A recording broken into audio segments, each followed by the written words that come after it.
Hello guys, welcome back to our channel. We are so excited to have you again.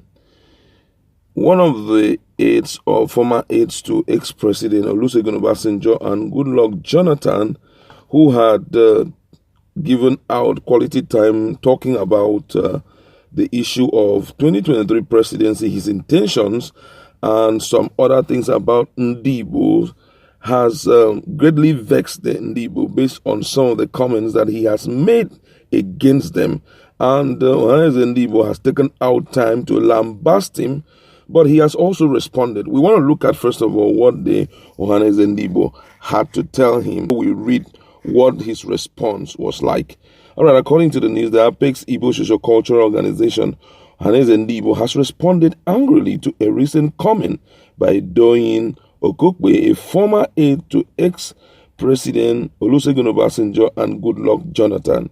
Okokwe, in a series of tweets on Saturday, claimed that the North are yet to forgive the Igbos over the incident of 1966, of which one of the high points was the killing of Sardauna of Sokoto. According to him, a national consensus for Igbo presidency cannot evolve until the core North forgives the Igbos for the killing of Sardauna of Sokoto by Nigerian soldier of Igbo extraction in the 1966 coup. If this consensus emerges in the interest of equity, fairness, and national unity, I will shelve my ambition and support whoever is chosen as a candidate by my party. However, in the event that this national consensus is not achievable, I will run for presidency in 2023 by God's grace. This is the political not only the Igbo leaders must spearhead, and with the support of other well-meaning Nigerians, resolve with a high level of humility and political dexterity, he said.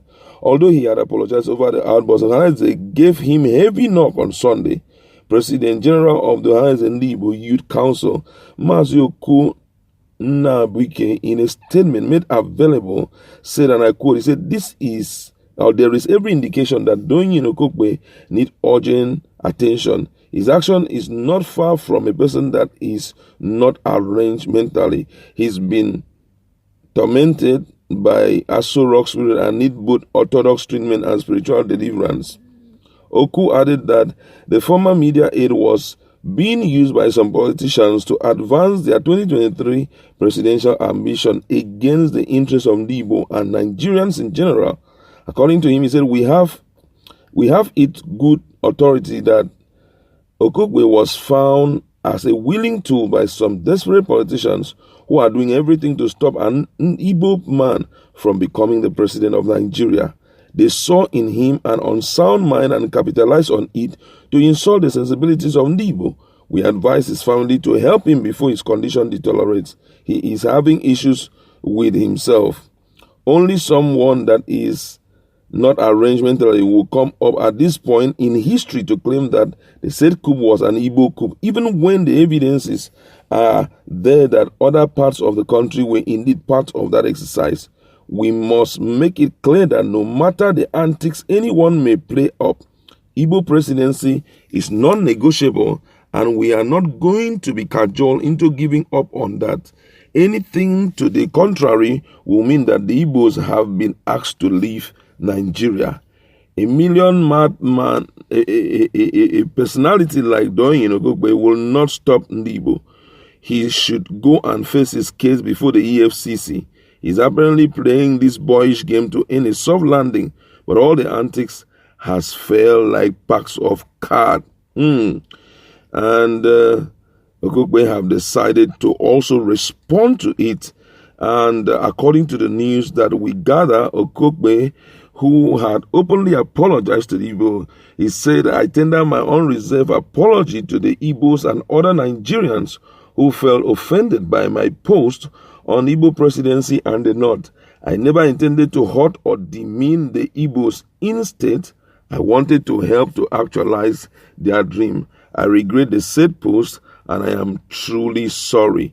That was what he had to tell the Ndigbos. And one of the things we have to be very conscious of in this country is not to peel old wounds. Whatever that had happened in the past had happened. If we want to take stock of who hurts who in this country, it therefore means we are going to be stuck in one place for too long, But, this issue of Igbo presidency and all of that has been generated a lot of concern, considering the fact that most of the key political parties are not responding positively. Some of the elder statements, what they are saying currently seems not to align with the fact that Southeast opportunity should be given to them. Now, for example, we heard what Bala Mohammed, who was given an opportunity to, lead in the review of the performance of PDP in the 2019 presidential election, and also in the upcoming 2023 election. When he came up, what he said was quite unfavorable to the Ndigbos, which the Ndigbos had to react to it. For him, he said that considering the state of the nation right now, that everyone should be given an opportunity, equal opportunity for them to choose the right person who will solve the problem of this nation. That was what Bala Mohammed said. And when recommendations came, he was talking about a Northeasterner and also a Southeasterner should be allowed to carry the day. But come on, it's absolutely not good enough, because most of the things that we have faced in this nation is traceable to this issue of marginalization. Is traceable to this issue of avoiding people, pretending as if they are not there, despite all the calls coming from everywhere. You just pretend as if, who is there now to talk to us and all of that. That is what has caused this. Because if there is equitable representation, in all respects, we are not talking about only elected position like the Senate and all of that, because someone from my senatorial district must always represent me in the Senate. That's not what we're talking about. We're looking at, even in appointment, make sure you carry all the people along. Federal character principle comes into play here. We know some of the key,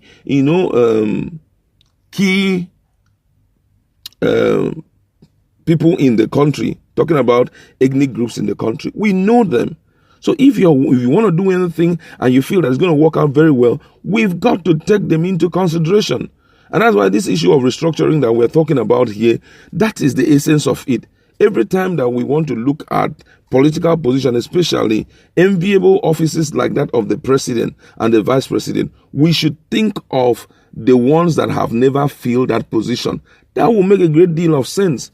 But if you are living with nobody at mind, the first thing that comes in is ethnicity. It must be my man. I cannot work with a stranger and all of that. It doesn't just drive that way.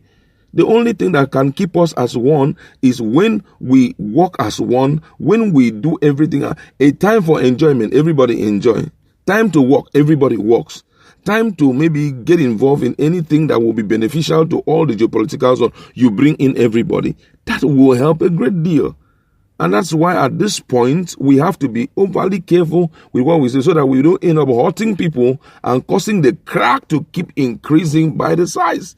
I'd like to leave it there. It was a great one for the Ndigbos to correct him immediately. And thanks for the humility at heart coming from Okokbe, because there are some persons who have said worse things than him. Up till today, they refuse to apologize. Despite the crack it has created, they don't even care.